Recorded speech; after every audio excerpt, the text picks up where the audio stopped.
정령이 내 장래가 있겠고 내 소망이 끊어지지 아니하리라. 아멘. 잠언 23장 12절부터 18절까지 본문입니다. 훈계에 착심하며 말씀에 귀를 기울이라. 훈계에 착심하며 말씀에 귀를 기울이라 라는 말씀의 제목입니다. 12절에 나와 있습니다. 12절 말씀, 훈계에 착심하며 지식의 말씀에 귀를 기울이라. 자, 착심하다라는 말, 마음을 두고 그 의미가 무엇인지를 살필 때, 다시 말해 이걸 마음으로 들을 때 이걸 착심이라는 말로 번역하고 가르치고 있습니다. 이것의 이해를 돕기 위해서 그 다음에 나오는 구절, 지식의 말씀에 귀를 기울이다. 자, 이게 이제 착심하다가 가지고 있는 의미가 될 것입니다. 말씀에 귀를 기울이는 거예요. 예컨대 사도행전 17장 11절에 보면 베레아에 있는 사람들에 대해서 설명하고 있습니다. 그들은 데살로니가에 있는 사람들보다 더 너그러워서 간절한 마음으로 말씀을 받고 이것이 그러한가 하여 날마다 성경을 상고했다. 자, 이렇게 기록하고 있습니다.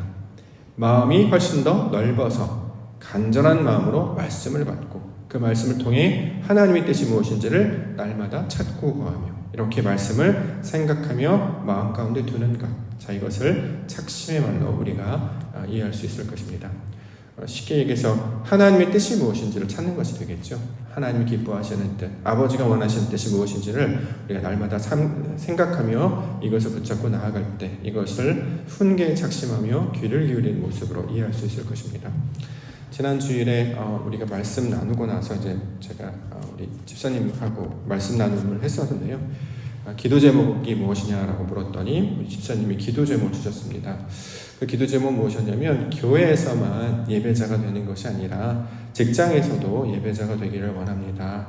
내가 가지고 있는 믿음을 직장에서도 내가 이제 소위 말하는 크리스찬, 하나님의 사람이라고 스스로 생각하고 있고 그렇게 생활하고 있는데 직장에서도 이런 그리스도의 향기가 나타났으면 좋겠습니다. 하나님의 사람이었으면 좋겠고 기독교인인데 어떻게 좀 구별될 수 있을지 똑같이 살지 않고 똑같은 모양을 하지 아니하고 여기에 현명하고 지혜롭게 잘 대처했으면 좋겠다. 그래서 지혜가 필요하다.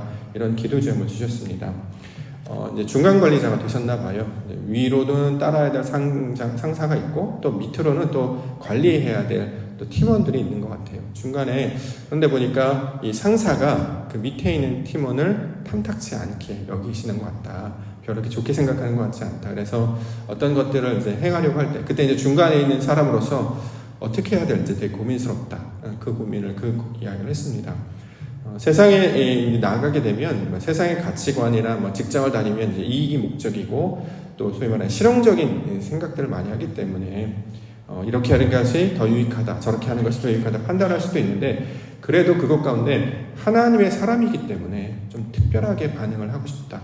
이때 하나님의 사람인 것이 드러날 수 있는 좋은 지혜가 무엇일까? 많이 고민스럽다 이런 고백을 하는 것을 들었는데요. 삶 가운데서도 이렇게 하나님의 뜻을 찾는 자로 살아가는 모습을 보면서 잔잔한 감동도 받고 또 이렇게 말씀 가운데 살아가려고 애쓰는 그 신앙이 분투하는 모습을 보면서 참 감동을 참 받았었습니다. 현상을 우리가 이제 살아가게 되면 이제 이해하게 되죠. 상황이 이렇게 되는구나. 근데 중요한 것은 그러니까 어떻게 대응해야 되지? 어떻게 반응해야 되지? 예를 들어서 말이 있을 것이고 어떤 상황이 있을 것이고 어떤 일이 있을 것이에요. 보통의 나였다면, 보통의 내 생각이었다면 이렇게 반응하는 게 맞지. 그냥 이렇게 남들 하는 것처럼 하는 게 맞지 라고 생각할 텐데 그렇지 않고 나는 하나님의 사람이잖아. 더 나아가 하나님께서 기뻐하실 뜻이 무엇일까? 자, 그것을 찾고 구하고 그 지혜를 달라고 구하는 것. 그래서 하나님의 말씀 가운데 주시는 아버지 뜻이 무엇인지를 찾고 구하는 것. 자, 이것이 바로 착심하는 자, 귀를 기울이는 자의 모습이 될 것입니다.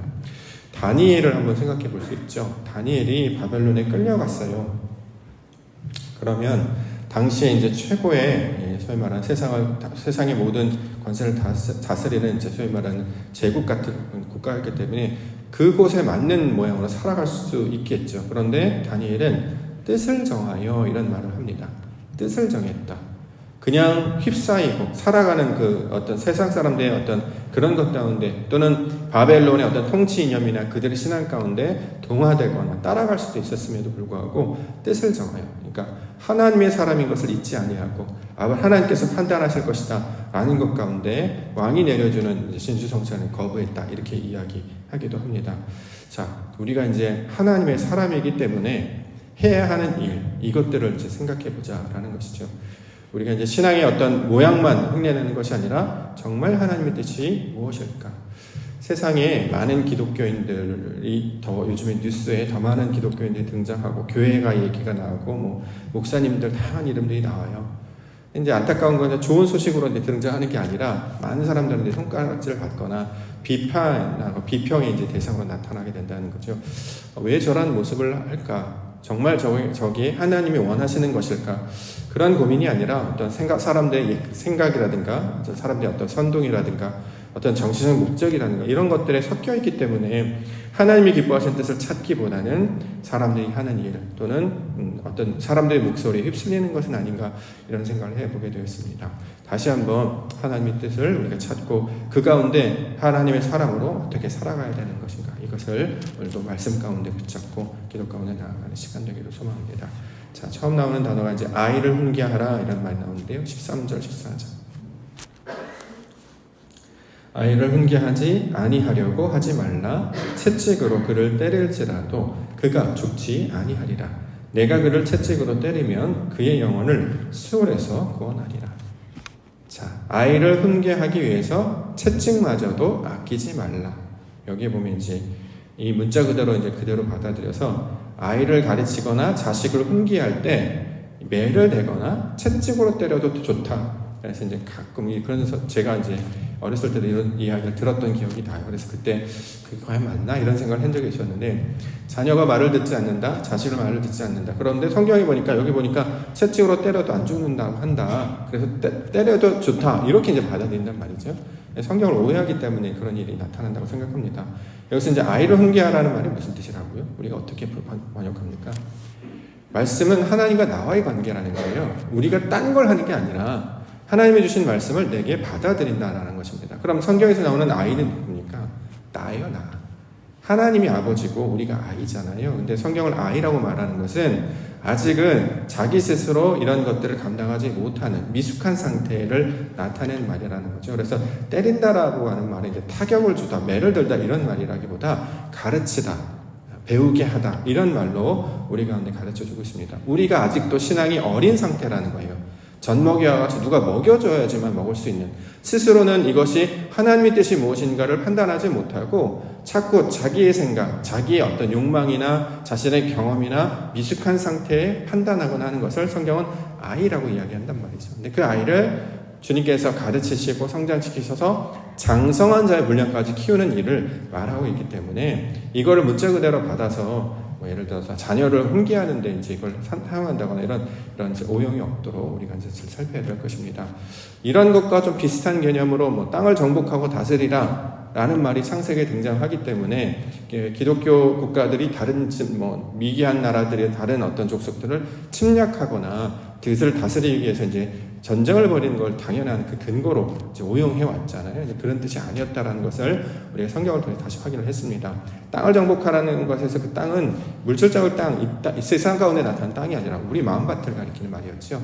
하늘이 땅에 임하여야 되는데 땅이 다스려져야 된다는 거예요. 말씀으로. 그렇죠? 그래서 하나님께서는 우리를 어떻게 바꾸시는가, 그 땅에 말씀을 아는 지식의 열매들이 어떻게 열어지게 되고 우리가 마침내 하나님 형상을 닮은 하나님의 성사를 닮은 온전한 자가 되는 것을 가리킬 때 이것을 땅을 정복하라는 말로 주셨습니다. 이처럼 아이를 때리더라도 또는 남자, 여자, 남편, 아내 이런 전체적인 개념이 성경적 의미가 무엇인지를 늘 살피면서 그것이 벗어나지 않도록 생각해야 할 것입니다. 마찬가지로 세상에서 나타나는 일들도 마찬가지죠. 문자 그대로 우리가 받는 것이 아니라 항상 하나님께서 기뻐하실까, 하나님께서 기뻐하신 뜻을 찾아야 한다라는 것이죠. 하나님께서 기뻐하신다면 이것이 온전하게 드러납니다. 그러면 하나님의 우리 성품은 항상 긍휼, 사랑, 평화, 그 다음에 은혜, 이런 사람들로 말하면 감동을 주어서 변화시키는 것이기 때문에 절대로 폭력적이거나 욕이 등장하거나 그런 가압이나 강권이 등장하지 않지요. 그것이 우리가 옳고 그름을 판단할 수 있는 기준이 될 것입니다. 고린도전서 13장 11절에 보면 내가 어렸을 때에는 말하는 것이 어린아이와 같고 깨닫는 것이 어린아이와 같고 생각하는 것이 어린아이와 같다가 장성한 사람이 되어서는 어린아이의 일을 버렸노라. 내가 어린아이와 같았다는 거잖아요. 그래서 여기를 아이라고 말한단 말이죠. 자, 이때 하나님께서 우리 가운데 목자를 주어서 훈계하다라고 할 때 이때 그 막대기를 말하는 것을 오늘 본문에 때리다라고 번역을 한 거예요. 여호와께서 나의 목자가 되시고 주의 막대기가 나를 보호하시는 거잖아요. 나를 때리는 것이 아니라 길을 가르쳐 주시고 이리를 무찌르는 데 사용하는 것이지 사람을 고통스럽게 하거나 처벌하는 것으로 막대기를 사용하지 않는단 말이죠. 그러니까 자신의 어떤 지금까지 경험이라든가 사람들의 말에 휩쓸리지 아니하고 말씀이 정말 하나님이 원하시는 뜻이 그거야 라고 상고하는 것, 그걸 이제 착심하다라는 말씀을 우리가 설명하고 있기 때문에 아버지께서 진짜 원하시는 것이 무엇인지를 우리가 늘 기억하며 살아야 할 것이다, 이렇게 말씀으로 주고 있습니다. 지금은 거울로 보는 것 같이 희미하나 그때에는 얼굴과 얼굴을 대하여 볼 것이요 지금은 내가 부분적으로 아나 그때에는 주께서 나를 아시는 것 같이 내가 온전히 알리라. 잘 모르고 행할 때는 어린아이인데 이제 주님께서 우리를 가르쳐 주시는 거예요. 그 가르쳐 준 길이 뭐냐면 하나님의 뜻이 무엇인지를 늘 생각하라. 아버지께서 과연 기뻐하시겠는가? 만약에 상대에서 나쁜 소식을 들었다면 내가 막 세게 반응하는 것이 맞느냐? 아니면 상사와 또는 이제 부하 직원이 있어 내가 어떻게 하는 것이 좋을 것인가 있죠. 하나님이 기뻐하시는 것을 늘 상고하고 이것을 통해서 아버지의 영광을 나타낼 것을 우리 가운데 가르쳐주고 있다라는 것이죠. 자, 이렇게 아이를 훈계하여서 온전케 하는 일을 성장하고 가르치는 일로 설명하고 있습니다. 그래서 그 다음에 15절 16절에 보면 아들이 등장하지요. 15절 16절 내 아들아 만일 내 마음이 지혜로우면 나 곧 내 마음이 즐겁겠고 만일 내 입술이 정직을 말하면 내 속이 유쾌하리라. 자, 아들이라고 여기는 거잖아요. 우리를 하나님께서 우리를 아들은 성경에 보면 아버지의 형상을 닮은 자를 아들이라고 말하죠. 아버지의 형상을 닮았기 때문에 당연히 그가 가지고 있은 성품, 속성을 담게 됩니다. 이걸 유산이라고 번역을 했어요. 물질을 내려주는 것이 아니라 하나님의 속성과 하나님의 성품을 우리 가운데 내려주는 거죠. 그것이 성경에서는 보물이잖아요. 그것이 이제 재물과 같은 것이 되기 때문에 이걸 우리가 이제 유산으로 맡게 됩니다. 그래서 이전에는 판단하는 것도 생각하는 것도 어린아이와 같아서 자기밖에 모르더니 아들이 되어서는 아버지께서 기뻐하시는 뜻을 늘 기억하며 살아가게 되더라. 이것을 우리 본문에 보면 기뻐한다 이렇게 이야기를 한다는 거죠. 대표적인 분이 바로 아들로 오신 예수님이시잖아요. 예수님은 아버지가 기뻐하는 뜻을 행하기 위해서 왔다. 늘 이렇게 말씀하고 있습니다. 그래서 사람들은 전통적으로 죄인들과 함께 하지 않았고, 그렇죠?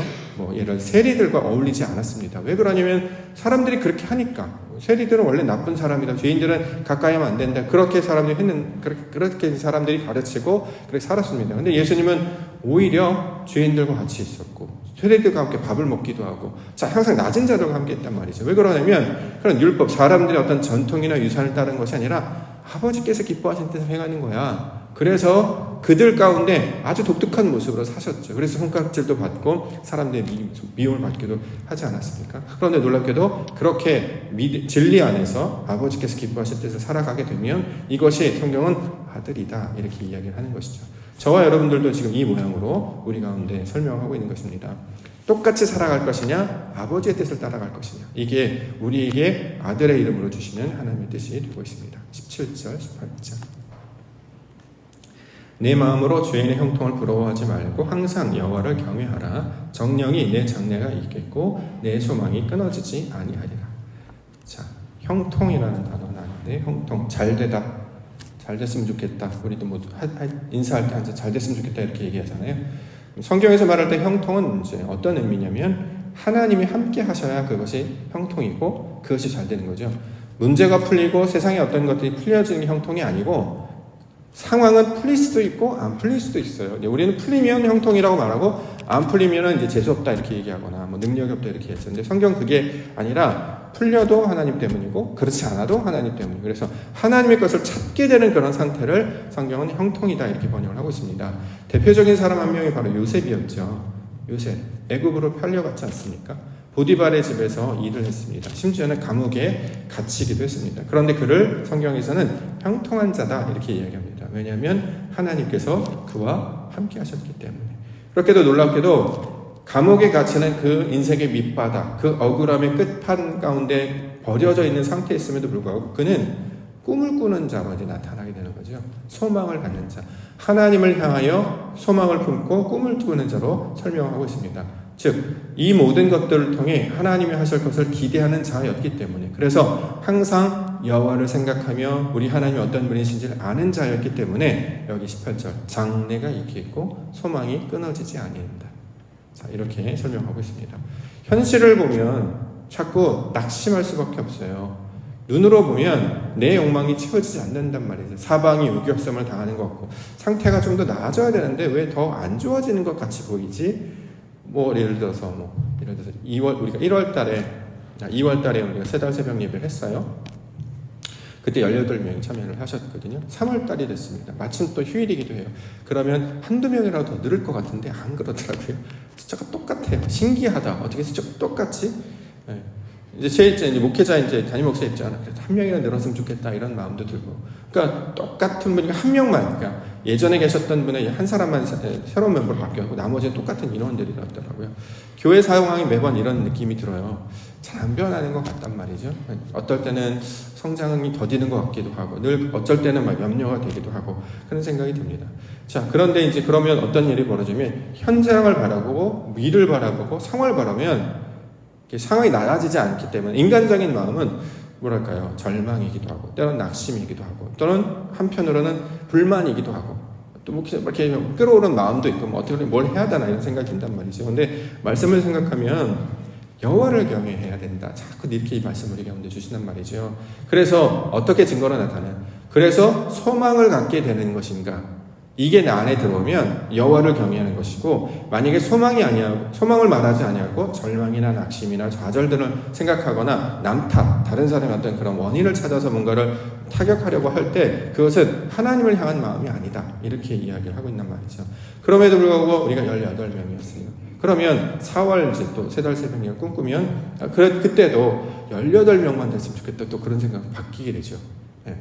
모자른 것을 바라보는 것이 아니라 채워주시는 것을 보니까 하나님이 하신 일을 바라보게 되니까 자꾸 인간적인 욕심이나 인간적인 판단 또는 상황을 보고 판단하는 것이 아니라 하나님이 하실 걸 기대하는 자로 우리를 바꿔내시는 일을 성경은 계속해서 가르쳐주고 있습니다. 그러면 다른 소망을 붙들고 또 다른 소망, 하나님이 하실 것을 붙잡고 그 주신 분들을 통해서 다시 하나님의 나라를 꿈꾸고 2025년도에 늘 동행하게 하시고 그렇게 늘 자리를 채우고 아버지의 일을 함께 꿈꾸는 자들로 세워주실 때 그렇게 하나님께서 계속해서 우리를 인도해 나가시겠다. 또 그들을 통해서 열매를 맺게 하시겠다. 자, 이것을 우리가 기대하게 됩니다.